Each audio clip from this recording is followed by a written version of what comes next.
Ассалаумалейкум, құрметті достар. Менің есімім Айдос, Аэроклимат компаниясынан. Бір жыл бұрын осы ПВД KZ компаниясына өзіміздің естественный жаңағындай вентиляция жасап бергенбіз. Вытяжкаларын турбодефлекторлар дейді. 315 диаметрде, солардан 14 штугын қойып бергенбіз. Бұл жерде проблема былай айтқан кезде иіс болды, жаңа пакеттерден шығатын иісі, және де ыстық болды. Цехтың іші өте ыстық болды.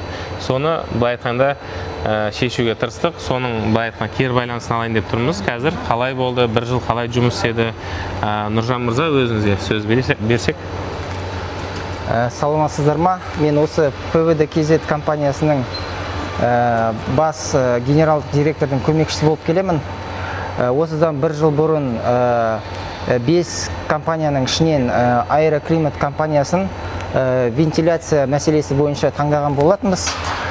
Сол кісілермен құжат қойысып, қол қойысып, осы жұмысты бастаған болатынбыз. Өздеріне дер уақытта белгіленген мерзім ішінде орнатып берді, және де біздің біраз мәселелерімізді шешіп берді. Біріншіден, ыстық ауаны цехтан бөлінетін, ыстық ауаны станоктардан бөлетін ыстық ауаны сыртқа қарай шығарып, желдету мәселесін шешіп берді.